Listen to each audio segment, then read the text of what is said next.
So the hardest working class in South Africa, the politicians, are getting a raise in their salary. Even how much money do politicians need just to survive in a year? So apparently, from it's gonna be effective from April. So they're still negotiating. How much money do these people need, Joe?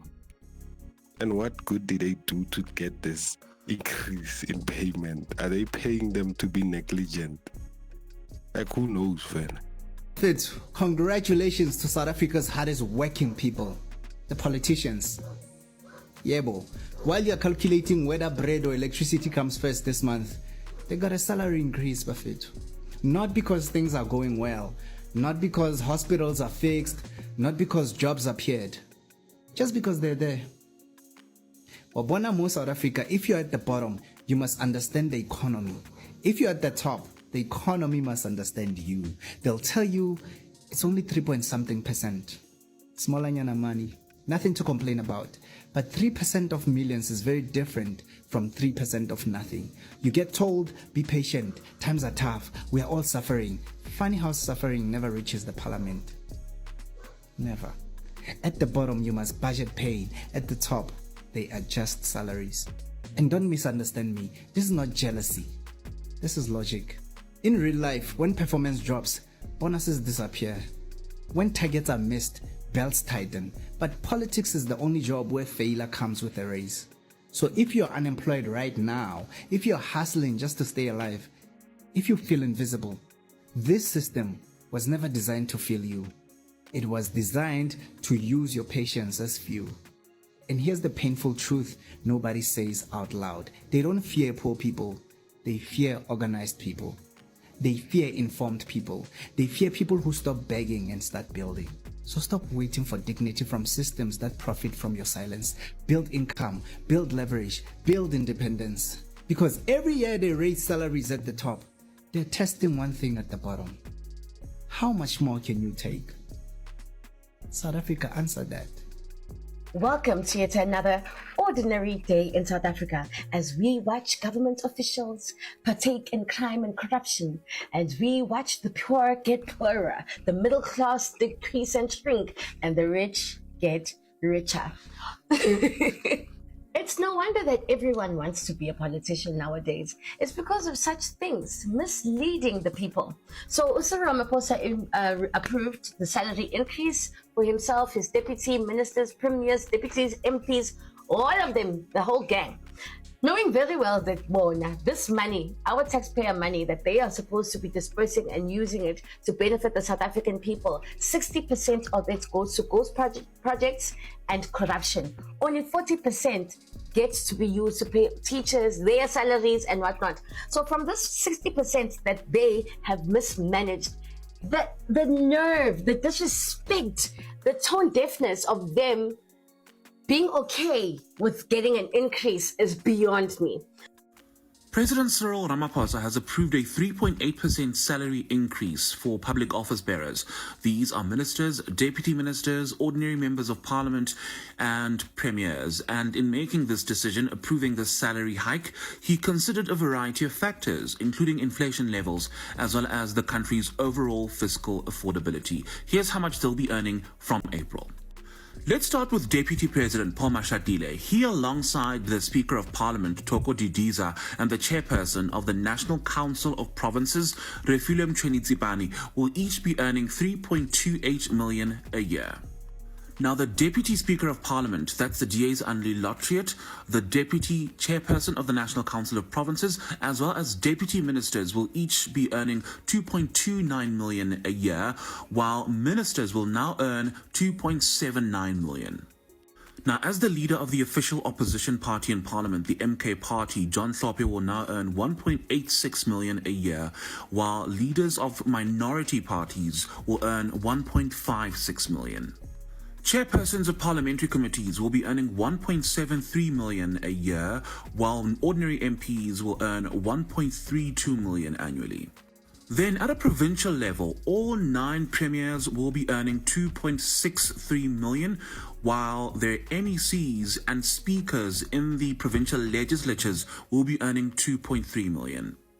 It's quite a long list, actually. Even judges, traditional leaders, and people who lead key constitutional institutions were given 4.1% salary increases. I'll put the link in the caption. Like, how much money do these people need, guys? Like, let's be honest, bro. Like, is it deserved? Is it deserved? Like, you count the numbers, Velo, of unemployment, ghost projects, unfinished projects, like malls or shopping centers, and these are part of these ghost projects that are actually counted for. Now they're gonna come out to say it's because of the inflation, it's because of the affordability of things. Bro, like, how much money do you need? Already you are making over $1 million a year just by being you. So the reason why I say just by being you, like, remember, like, look at how, especially if you are the lower class, how much are you getting from these people? Like, how much help are you getting from these people? How much are they even considering the lower class people? And the only people that are actually getting the benefits of this is the high class, because they can feel inflation when they have, or when they make millions in just the span of a year. They feel the effect of inflation. Mind you, the reason why the country is even at this point is because it's them, it's their fault. They should be resorting to actually solving the problems that the country has, but instead they like, no, we deserve money, we deserve a raise. What to do? What? Abukikawa, smashing every hand, buying apartments. These officials, they're buying apartments from these hands.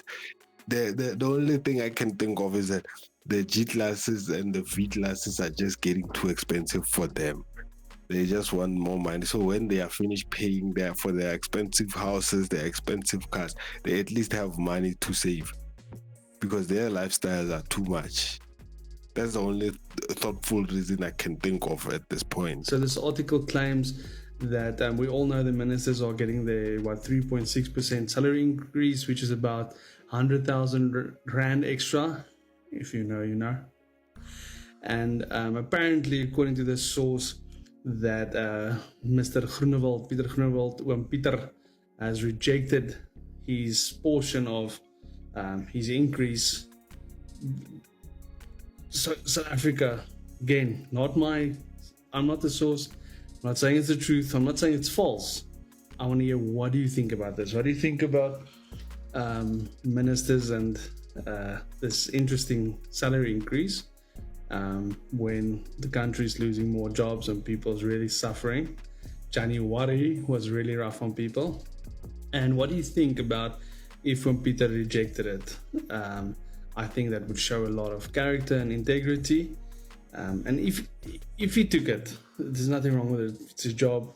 All the ministers are getting increases, but I think it would show a lot about potential future leader for South Africa. That's just my 5 cents. And again, we don't have all the inside information and this and that, but I want you to speak to me. But one thing, let's keep the comment section respectful. Thank you, South Africa. I need us to focus on. Now, like, I want to say something, like, we have to respect the ones who keep it there. And that's why they usually say, we have to be wise with who we vote into power. And it's sad to say as a black person, but yeah, our people have failed us. We gave them the power. They saw it as a way out of poverty for them, not for anyone else. And here we are today. We are unemployed. Here we are today. We are struggling to even buy the necessities. I'm not even talking about just living, top life like most of them do. Their children just wake up in nice houses, drive nice cars. Their wives drive nice cars, and they don't know the struggle. They're just living up as it is, go on vacations, doing all that. But again, the middle and lower class is just feeling the weight of everything. When SARS says, there's so much money missing from taxation alone, instead of resorting and solving all that, they say, you know what, we're gonna start taxing people straight from their bank accounts. They don't deserve all this money, I won't lie. officials to do the same for the people that have actually employed them, the people that voted them in. We need to go back to the drawing board. I sit on that. Listen. Hi guys, so Cyril Ramaphosa approved salary increase for top politicians. Let's have a look. And tell me what you think. Okay, TikTok is acting up. I can't even crop the pages, but let's have a look. President, that's 3 million yakhe nca. Deputy President, 3 million yakhe nca. Ministers, 2 million. That's 2.6 million nca. Deputy Minister, 2.2 million nca. And when you're busy working for like boom 60K, hey, yeah, Baba, you can hear that, feel that gap. One of the highest paying professions, and they're making around roughly 180 to 200K a year. Now these people are making double, triple that. They're just cashing it. Guess who's paying the price? You are, as the working person, who's actually keeping the country afloat, because they're failing very, very, very horribly so.